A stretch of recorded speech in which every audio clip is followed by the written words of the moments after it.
It is August 8th, 2021. This is, of course, the video log that takes 30,000 to a million. I think this is episode maybe 332, and I'm trying some higher res on the camera so you can see all the imperfections, see how it works out, see how it looks out at the end. Hopefully, there's no issues. So, first on the schedule here today is we're going to do a market summary, followed by a account review, and then I'm going to do some finger pointing, and then I want to share a perspective about the grass is always greener, followed finally by a well articulated question. So we'll see how that goes.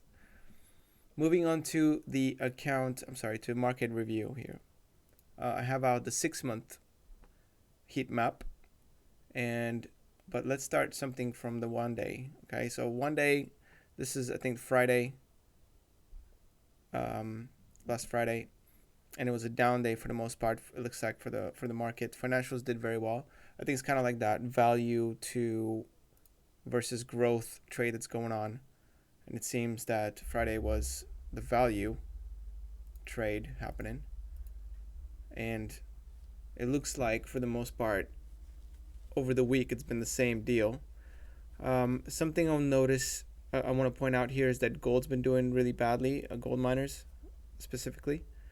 Also PDD, Pinduoduo, and yeah, those are the two things I'm going to talk about later. So 1 month performance, very interestingly, Amazon, of course, because of their bad earnings and whatnot, or revenue miss, they're down 10% on the month. So that's pretty big. Still less than PDD, which is down 20%.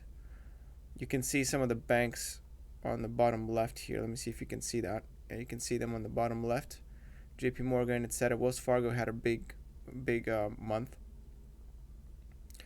The clear winner, though, and gold miners actually flat over the month, but the biggest winners, especially on the 6 month chart here, is Google, up 30%. All the Chinese stocks are getting decimated, of course.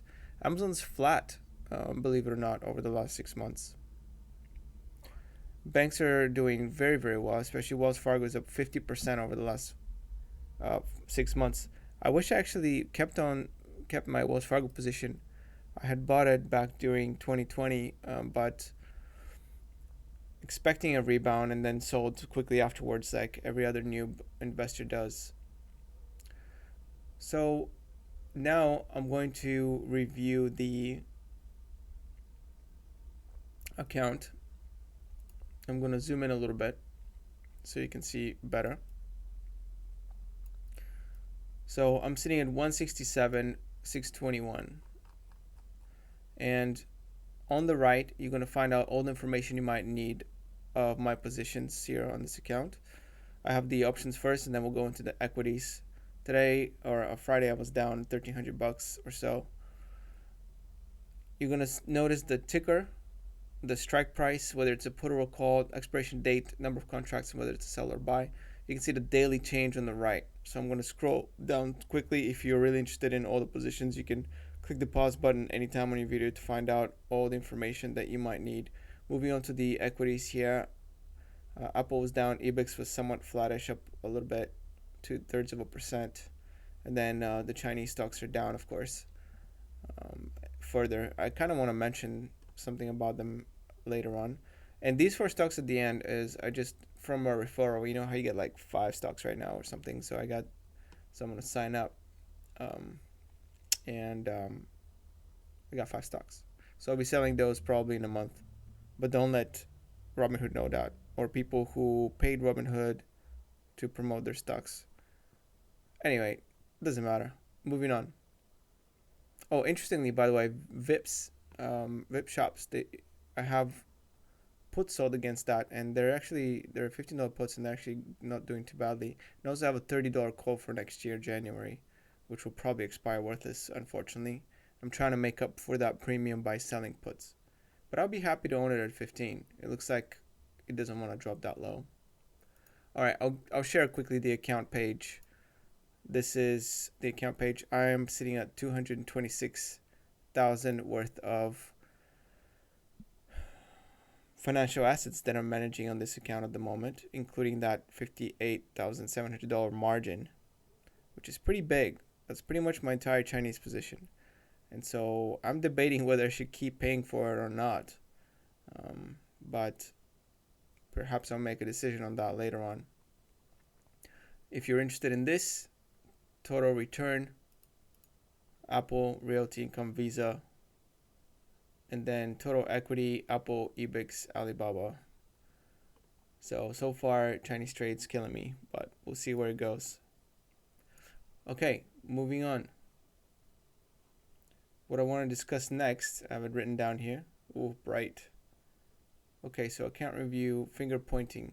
Grass is always greener, Biotech. Okay, so Biotech, look at what's going on this over here. It's so much red. These biotech companies, it's really weird. Like, there's always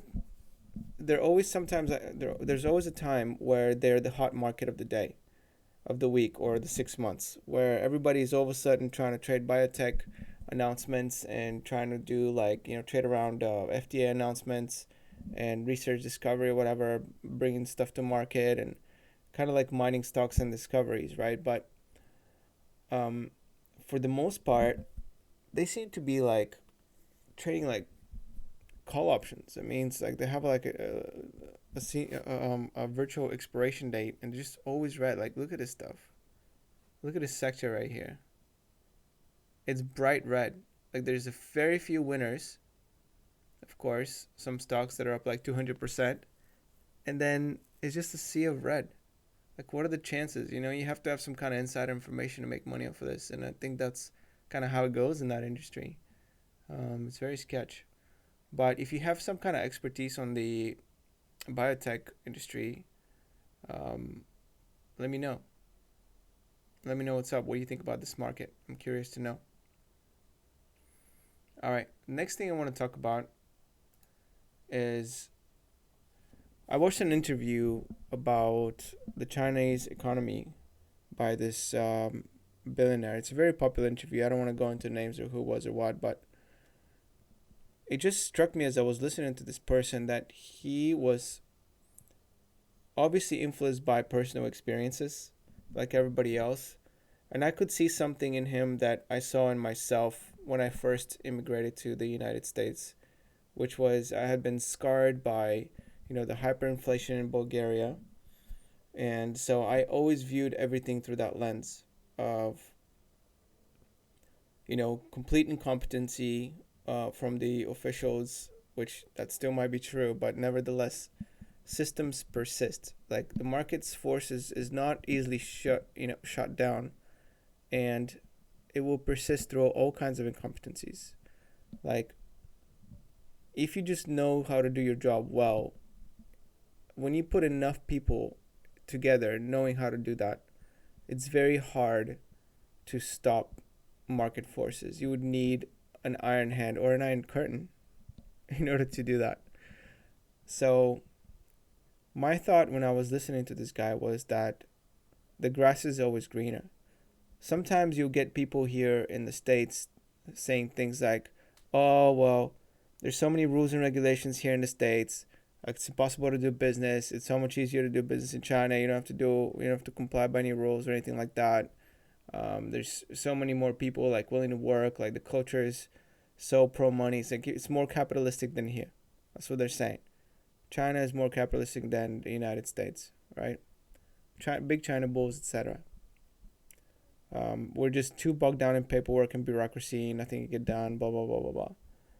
Well, as I was listening to this Chinese guy that escaped China, I think has political asylum here in the States.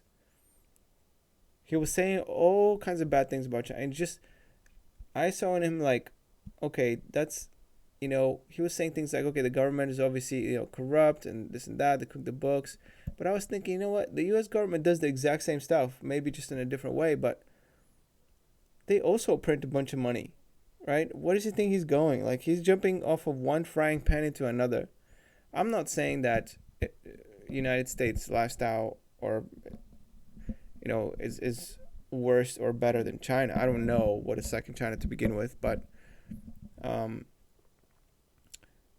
what I'm saying is that all the things he was describing, we have them here in the U.S. and people are up in arms about it. Some people are pretty often and saying how it's hard to do business because of massive taxations or whatever, these rules and stuff like that, and they're creating huge bars of really high bars of entry, barrier to entry. And I was listening to this stuff and all this corruption and things like that, and how they try to ask people that they don't fit their agenda.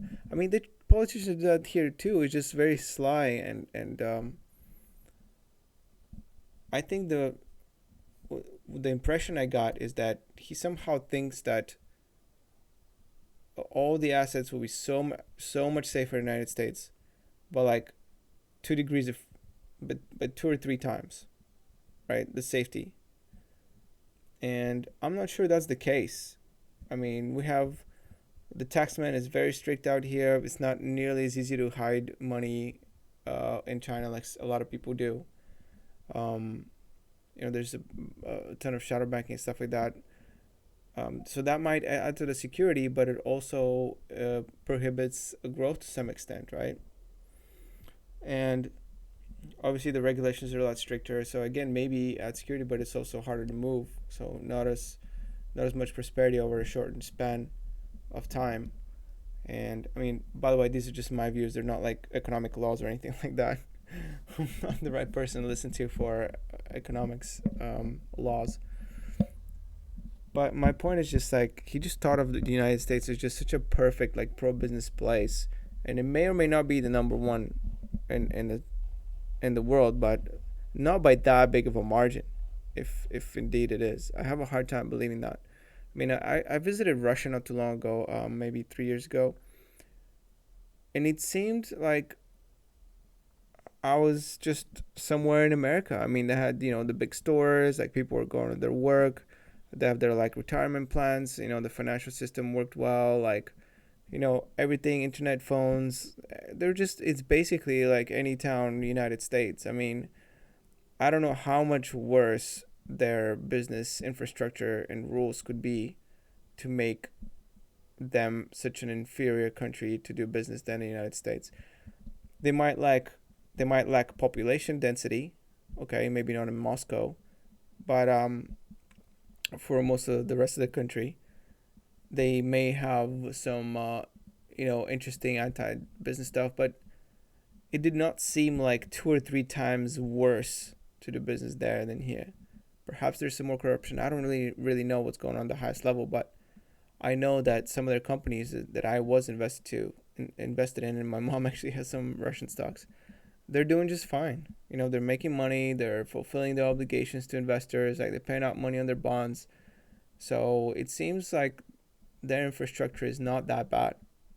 And even though for the most part, there's elections, but it's been ruled by the same guy for like the Russia for like the last 20, 30 years, and they're still looked at as like this evil empire over there that dopes their Olympic athletes or whatever.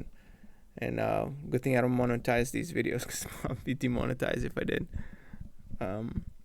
Not that anyone watches them from YouTube, but anyways. So my thought is that I think he was just speaking from a very real and hard personal experience. But I could get a random guy from the United States that's been in business for a while and made a bunch of money and have them speak about all the rules and dumb barriers that they had to overcome in order to become a successful businessman in the States, and they left the country in frustration. That happens, and you can see them even here on YouTube. You can watch some of these guys. So it's real. So the immediate thing that I thought of is grass is always greener. So I want to look at the Chinese story from a little bit more of a bird's eye view, as far out as I can possibly zoom out from, and make some conclusions of my own, and just think like this country is not going to go backwards. It's when it comes to some of these companies, their biggest tech giants, they're way too valuable for their development, right?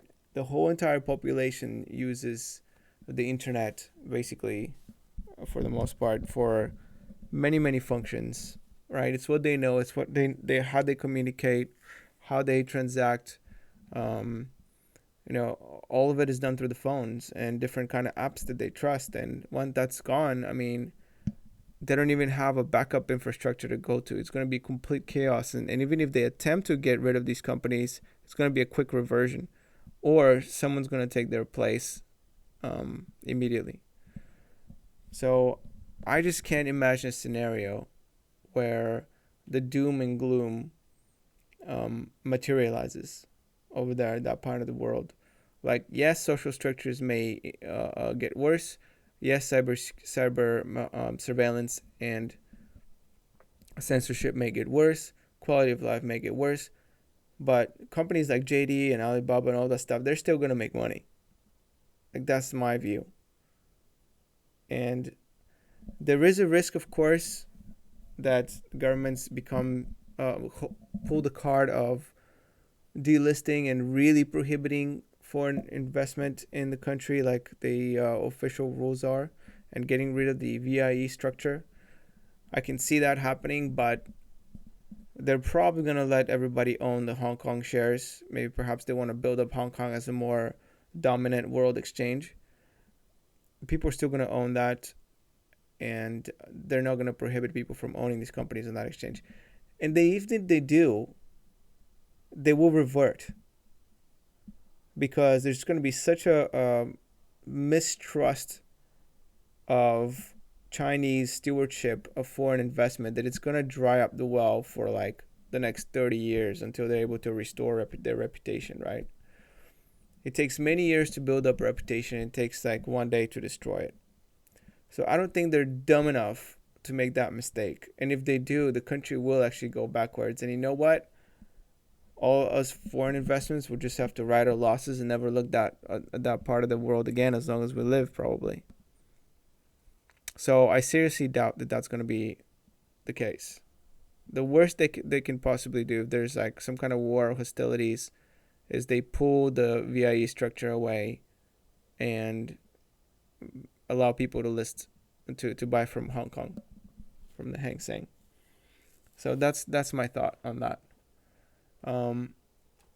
So I'm going to leave you with a well articulated question today,